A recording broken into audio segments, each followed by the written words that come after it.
예, 여러분 사랑합니다. 온 가족이 함께 예배드리는 오늘 주님의 은혜와 축복이 여러분의 가정에 넘치기를 축원합니다. 우리 그리스도인은 믿음의 사람입니다. 그리스도의 개선 행렬에 참가한 사람이라는 거죠.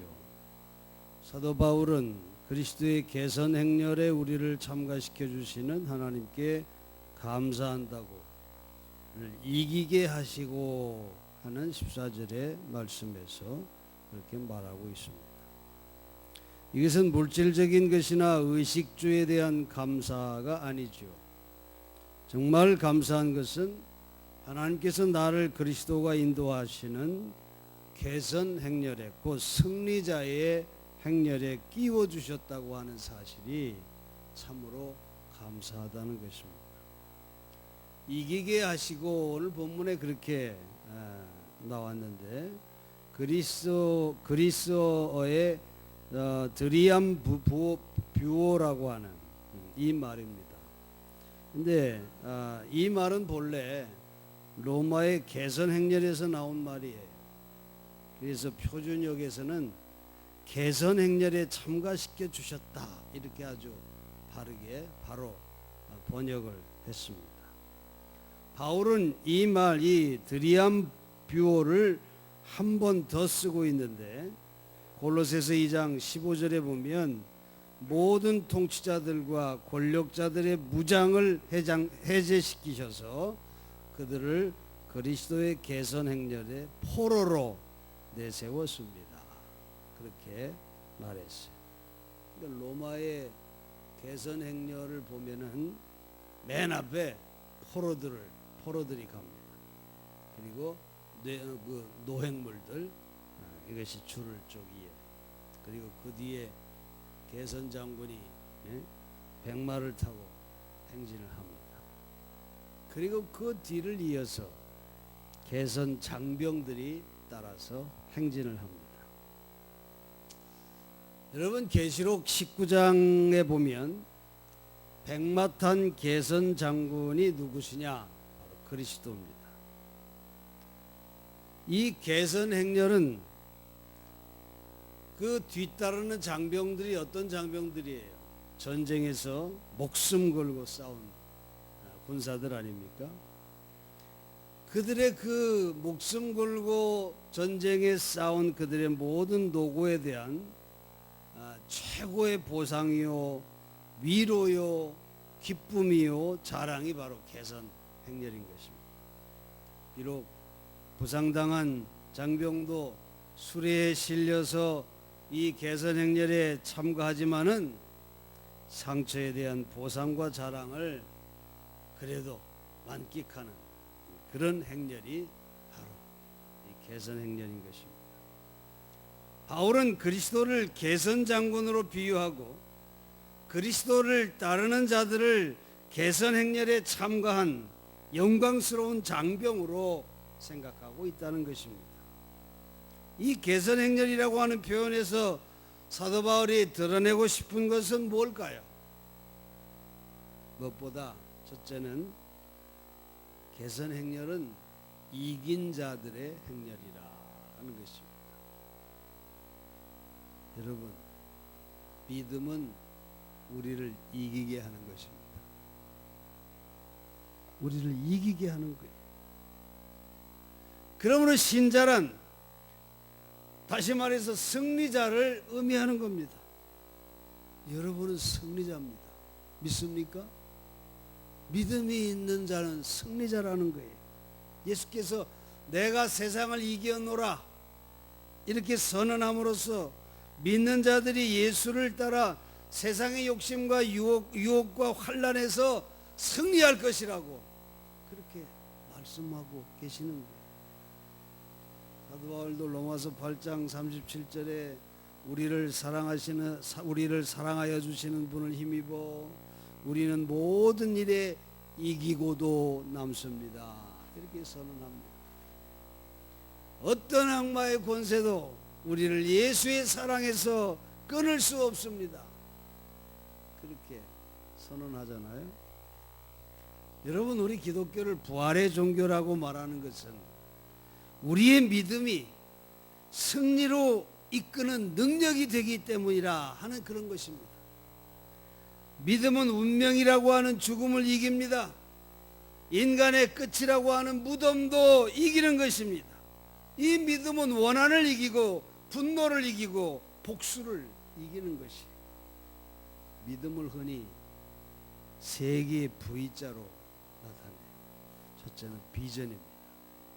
다시 말해서 믿음은 꿈을 갖게 함으로써 현실에 집착하는 하루살이 인생, 벌레 같은 인생관을 이기게 만들어준다는 거예요. 두 번째는 벤처입니다. 다시 말해 믿음은 모험을 하게 함으로써 우리의 비겁함과 두려움과 의심에서 승리하게 만들어주는 능력이라는 거죠. 세 번째는 빅토리입니다. 믿음은 승리케 하는 것이 천국에 계산할 수 있는 최후의 승리를 주는 것, 이것이 바로 믿음이라는 것이죠. 그래서 요한계시록 21장 7절에 이기는 자들만이 이것들을 상속받을 것이며 그들이 내 자녀가 될 것이라, 그렇게 말씀하고 있어요. 링컨 대통령의 초대로 2시간 동안 오찬과 담화를 나눈 당대 최고의 신학자인 이 월프 교수가 링컨 대통령의 신앙을 이렇게 표현했어요.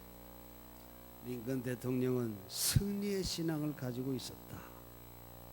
나라의 정치, 경제, 사회 문제들이 일일이 하나님의 주관 아래 있으므로 승리와 실패는 역사의 주관자이신 하나님을 얼마나 믿고 따르느냐 하는 데에 달려있다고 하는 소견을 가지고 있었다.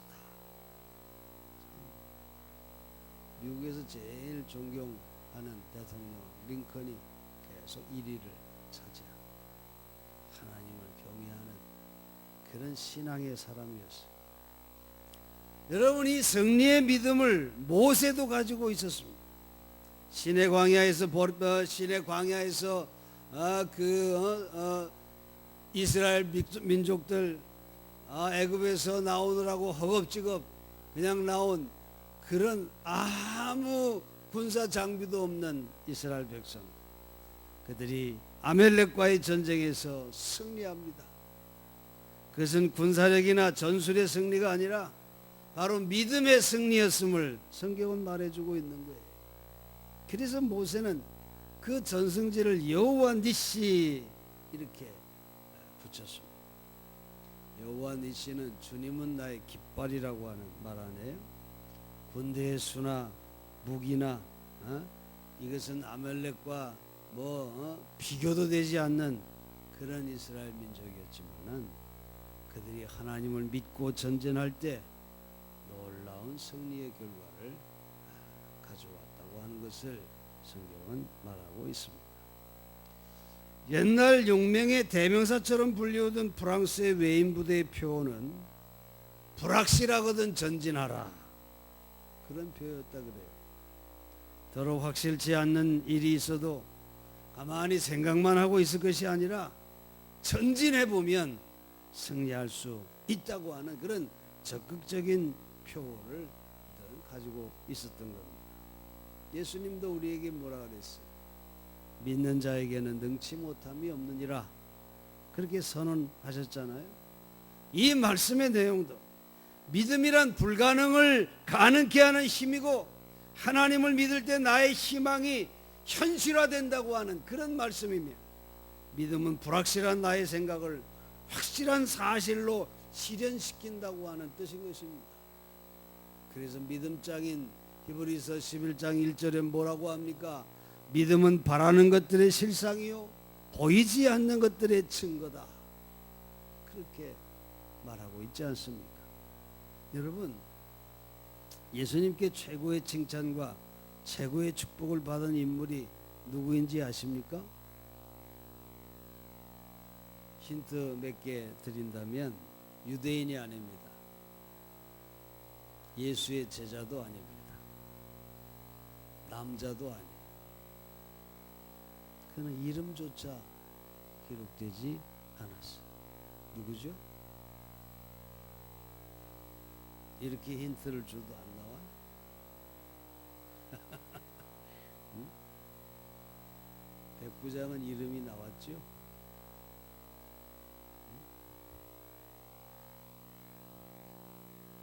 마태복음 15장에 나오는 가나안 여인입니다. 예수님은 이 여자에게 참으로 내 믿음이 크도다, 그리고 내 소원대로 이루어질 것이다. 할렐루야. 얼마나 큰 축복인지 몰라요. 내 소원대로 이루어진다고 말씀하시. 참으로 내 믿음이 크구나. 이런 예수님의 감격을, 예수님을 감격시켜 그런 여인이었어요. 여러분, 이 내용을 아시지요? 이 이방 여인은 딸의 병을 고쳐달라고 예수님을 찾아왔잖아요. 그런데 주님은 그녀를 시험합니다. 3번이나 거절합니다. 처음에는 한마디 대답도 안 하고 무시해버립니다. 그 다음에는 나는 이스라엘 사람을 위해서 왔지 이방인을 위해서 오지 않았다. 아주 종교적인 편견을 내세워 보입니다. 그리고 마지막에는 치욕적인 말씀을 합니다. 내 빵을 개들에게는 줄 수 없다. 가나안 여인, 개로 인종차별을 아주 극도로 모욕적인 그런 말로 거절을 하십니다. 이런 거부와 모욕과 차별의 대우를 받으면서도 성경에 나타난 이 가나안 여인의 태도가 너무도 놀라운 믿음의 모습을 보여주고 있습니다. 그는 그런 모욕 속에서도 예수를 절대로 떠나지 않습니다. 그리고 예수 앞에 무릎을 꿇었습니다. 무릎을 꿇는다고 하는 건 뭐예요? 당신께 철저하게 복종하라. 당신은 나의 주인이십니다. 그런 고백 아니에요? 그리고 3번째 놀라운 고백을 합니다. 맞습니다. 저는 개입니다.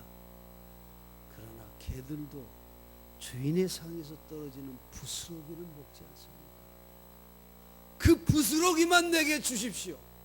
그 부스러기만 내게 주어도 내 딸이 병이 나을 줄로 나는 믿습니다. 여러분은 놀라운 신앙의 고백을 하고 있는, 참 은혜의 갈망이 얼마나 열렬하고 간절한지 그런 모습을 보여줘요.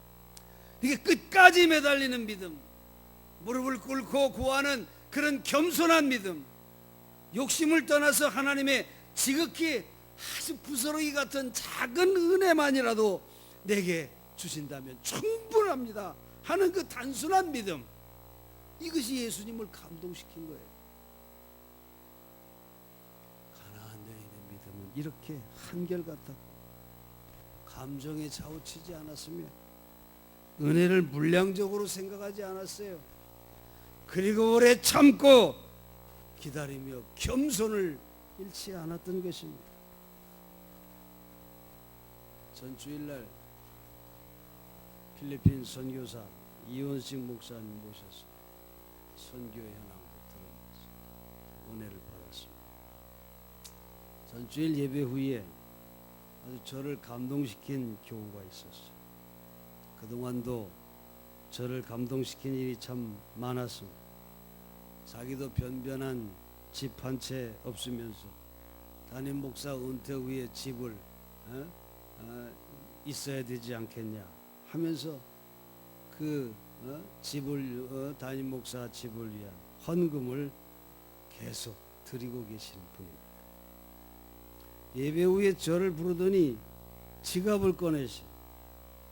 그래서 그 지갑에 있는 돈 1,000원짜리까지 탁탁 털어서 선교 헌금으로 강사 목사님에게 전해달라는 거였습니다.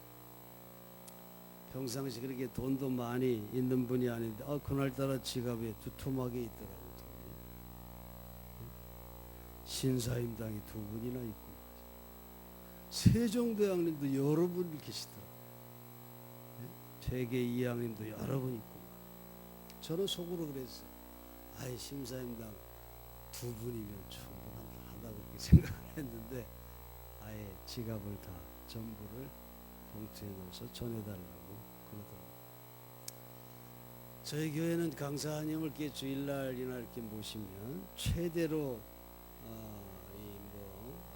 거마비나 이렇게 감사로 우리가 살해할 수 있는 액수는 20만 원 정도입니다. 그럴 때 이제 강사를 모시고 이분이 선교하고 또 그런 분들이 오실 때는 거기에다가 제가 좀 더 보태서 그렇게 사례를 합니다. 얘도 그때 제가 100불을 더 넣어서 거기다 전해드렸는데 이분이 제 체면도 세워주시고 그리고 선교 활동에 조금 더 도움이 되게 해주셔서 얼마나 감사했는지 몰라요. 제가 누구라고 말 안 해도 여러분 잘 아실 줄로 무엇보다 하나님이 아시니 더 바랄 게 있겠습니까? 하나님의 축복이 넘치고 더 많은 사랑을 나누는 복 있는 그런 하나님의 사람이 될 줄로 믿습니다.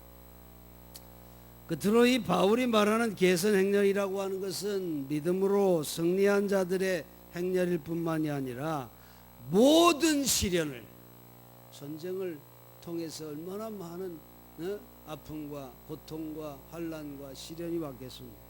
그런 시련을 통과한 자들의 행렬을 말한다고 하는 사실입니다. 개선 행렬에 참가한 자들은 죽음의 시련도 통과했습니다. 모든 고통을 통과한 자들입니다. 육신적으로나 정신적으로나 전쟁을 통해 삶을 통해 상처를 받은 자들이 계시록 7장에 보면 구원받은 무리가 어린 양 앞에서 흰 두루마리를 입고 종려나무 가지를 흔들며 찬양하는 장면이 나옵니다. 묵시를 보는 요한이 저 사람들이 누굽니까? 하고 물으니까 이 사람들은 큰 환난을 겪어낸 사람들이다. 그들은 어린 양의 피로 자기의 두루마리를 빨아서 희게 한 사람들이다. 이런 대답이 울려나옵니다. 천사들과 함께 천국잔치에 참가한 자들은 이 세상에 있는 동안에 온갖 어려움을 믿음으로 참고 이겨낸 개선 용사들이 천국에 참가한다 하는 그런 말씀인 것입니다. 철학가인 기에르케고르는 어렸을 때의 기억을 예를 들어서 믿음을 설명합니다. 아빠와 함께 수영하러 갔을 때 두 팔로 물을 튕기면서 아빠 날 봐요 이러며 자랑스럽게 외쳤어요. 그러나 사실은 한 다리를 땅에 딛고 있었던 거죠. 나는 하나님을 믿는다. 나는 믿음이 있다. 이렇게 말하지만은 한 발은 땅을 짚고 떠 있는 척 하는 것이 아니냐고 이 철학가는 우리에게 묻고 있는 겁니다. 게르케고르의 용어를 빌리면 시험되지 않는 믿음은 천국에까지 우리를 인도할 확실한 믿음이 못 된다 하는 말을 우리에게 하고 있는 것입니다. 여러분, 믿음은 어떻게 시험됩니까? 믿음은 경제적인 어려움을 겪을 때 시험이 되기도 합니다. 사르밧 과부처럼 기근이 와서 이제 양식이 다 떨어져서 아들하고 빵 한 조각 만들어 먹을 한 움큼의 가루와 기름 몇 방울밖에 없는데 하나님의 사람인 엘리야가 와서 그걸로 자기에게 떡 한 덩이를 만들어 오라고 그렇게 말합니다. 여러분, 이런 경제적인 불황 속에서 하나님의 시험이 올 때가 있는 것이죠.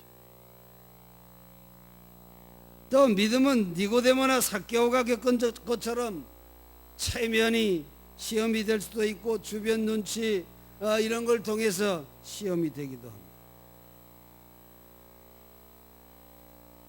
믿음은 부자 청년이나 랩돈 두 입을 바친 과부처럼 헌신의 진실성을 통하여 시험되기도 합니다. 가룟 유다가 겪은 것처럼 이해 타산을 통해서 시험됩니다. 또 믿음은 예수님이 겪은 것처럼 빵과 명예의 유혹을 통하여 시험이 되기도 하고, 모세가 겪은 것처럼 광야의 고독을 통하여 시험이 되는 것입니다. 어쨌거나 여러분, 이런 시험들을 통과한 믿음이 하나님이 받으실 만한 믿음이라고 하는 사실을 우리는 기억해야 합니다. 사랑하는 성도 여러분, 나의 모든 것 하나님께 맡겨 보시지 않겠습니까? 믿음은 맡기는 거 아니에요? 망가진 차는 어디에다가 맡깁니까? 카센터에다가 맡겨야죠. 병든 몸은 의사에게 맡깁니다. 우리는 나의 몸과 영혼까지를 하나님께 맡겨서 재생시켜야 하는 것입니다. 아니, 새로 만들어야 하는 것입니다. 거듭난 그리스도 안에서 새로운 피조물로 다시 태어나야 하는 것입니다. 나 같은 죄인이 그리스도의 개선 행렬에 낄 수 있는 것은 예수의 피가 나를 말끔히 씻어 주어서 우리를 승리자로 만들어 줬기 때문입니다. 추한 냄새를 풍기던 우리, 예수님의 개선 행렬 속에서는 그리스도의 향기가 바뀌어질 수 있는 것입니다. 오늘 그리스도의 개선 행렬에 언제나 우리를 참가시키고 어디서나 우리로 그리스도를 알리는 지식의 향기를 풍기게 해주시는 하나님께 감사를 드립니다.